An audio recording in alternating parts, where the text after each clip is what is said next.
This video is on electrophilic addition. Okay, in Ig level, you would have already seen that alkenes, such as ethene, will undergo addition. For example, maybe hydrogen, and it will become saturated. So in this case, it becomes an alkane. Okay, but what happens behind this? What's the mechanism behind scene? What would happen to this? Okay, so what happens in electrophilic addition is, I'm going to use a HBr, so HX, HBr as an example. Okay, a HBr, that's a polar molecule. The Br is more electronegative than the hydrogen. So I'm going to put a delta negative here and a delta positive here. Okay, electrophiles, they love regions that are rich with electrons, or it's dense with electrons. So for example, in an alkene, this area is rich with electrons. So an electrophile will be attracted to that double bond area, that region, because it's dense in electrons. So which is the electrophile side of this would be the one that is slightly positive. That would be the electrophile side of it. Therefore, it's going to be attracted. Now this curly arrow represents where the electrons are moving. So if I go deeper into this, what happens is these electrons will move here. I'm going to delete that. And the H is going to come in empty-handed. So imagine this becomes a H plus. And so the electrons that was shared here goes to Br.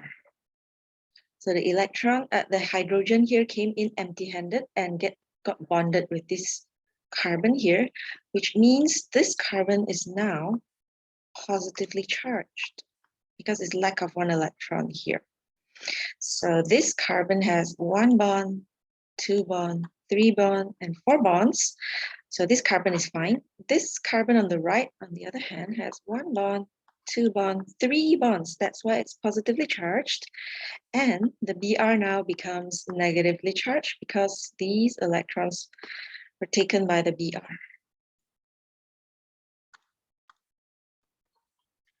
So I'm going to redraw that. So H, H, H. This H came from the HBr. And H, H, just copy that. And we saw just now it was positively charged here. And the Br is now negatively charged. Of course, it would have lone pairs of electrons, right? And so it's attracted here. Remember, the curly arrows are where the electrons are moving. So then I would get a bromoethane.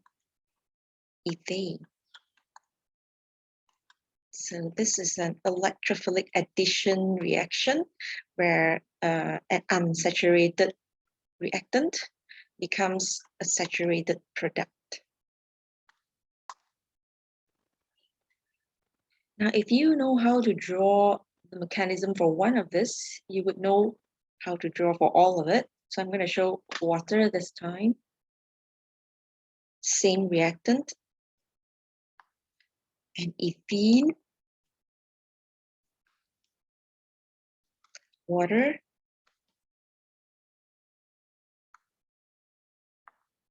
more negative, more positive. The electrons are attracted like this. And so these electrons goes towards the OH, same as how it was just now.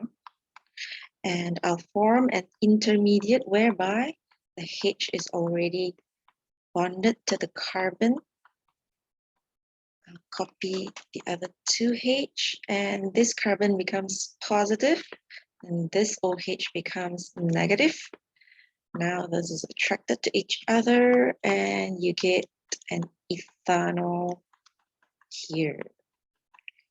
So if you look closely, they're actually the same mechanism. If you know one, you will know all of them. So all the while we were looking at this symmetry reactant, what happens if it's not a symmetry reactant? For example, propene or but1-ene. So we need to apply the Markov-Nikov rule. Let's see how it goes. This is a propene. I'm just drawing it in a shape where you can see that it looks similar to those that I drew just now. Okay, so a propene, if I want to react it with a HCl,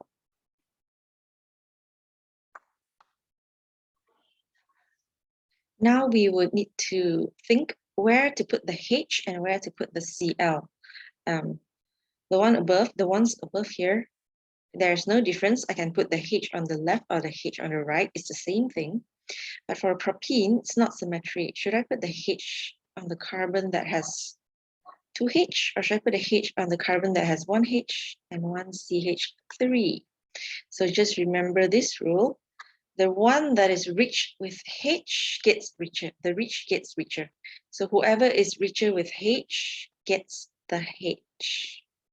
The one that has only one H gets the other thing. So the OH or the Cl or the Br goes to the side that has less H. So I'm going to complete this. Delta plus, delta minus. This goes here. Because of that push, the electrons go here. And I'll get an intermediate whereby I have 3H on this side. Let me just shift the H up here. So this H, I'm going to put it here. And I'll put the CH3 here so that you can see clearly. There's two alkyl groups surrounding that carbon that is positively charged. And the Cl becomes negative and gets attracted. And so we get 2-chloropropane.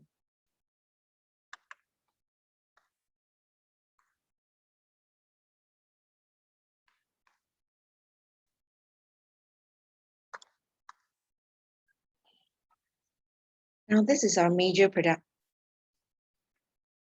We will get some minor product, which is not so favored, which is if it was the other way around, whereby the H goes to the side that is not rich with H.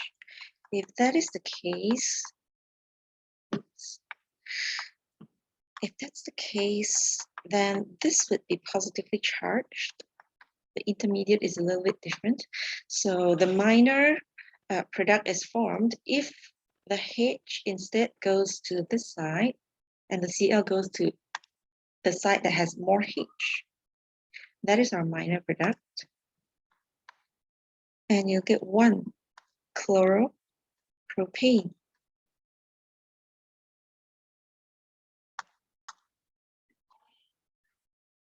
Now, the reason this intermediate is more stable is because alkyl groups, or R groups,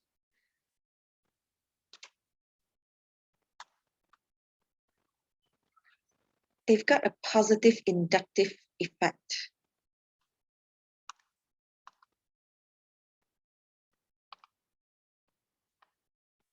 What does that mean? It's sort of like it's able to push the electrons to stabilize that positive charge. So if that's the case, this would be more stable compared to this. This has only one alkyl group or R group, which is why that positive charge is not as stable as the one on top. The top one is more stable. This only have one R group that's able to push the electrons to stabilize this positive charge, whereas the one on the top, there's two R groups to push the electrons to stabilize this positive charge. So therefore, this intermediate here is more stable, which is why this is the major product. Let's look at another example where we need to apply Markov-Nikov rule. Let's use ClBr this time with the but1 in, perhaps. So but1 in, I'm going to rearrange it so that it looks like the shape that we had above. But H, 1, 2, 3, 4, H on the side, ClBr. So Cl and Br, if you look at the data booklet, you'll see that Cl is more electronegative. We'll give it the negative, we'll assign the negative, delta negative on the Cl and the delta positive on the Br. So now Br is like the H in our previous example because it's the one that is delta positive. So the electrons here will be attracted to this. So the Br is going to this carbon. And I'll copy the rest. How do we view the electron releasing effect or the positive inductive effect?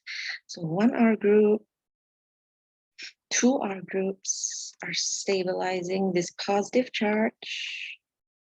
So this is a more stable intermediate.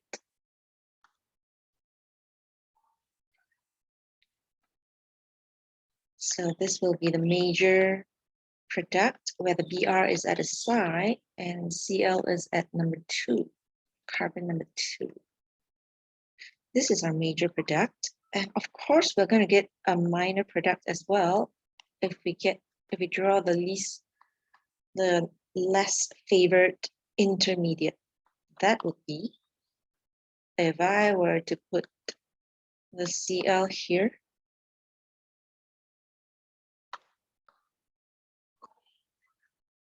Okay, so one step at a time. I took away the Cl first. So this is the intermediate and the Cl will be outside.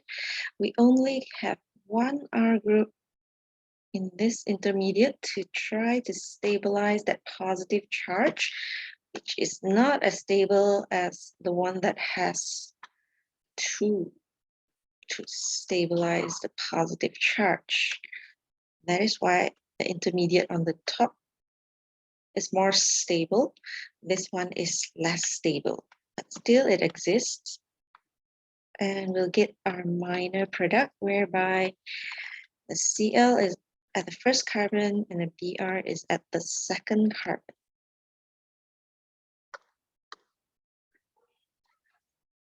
So this is the major product. And this is the minor product.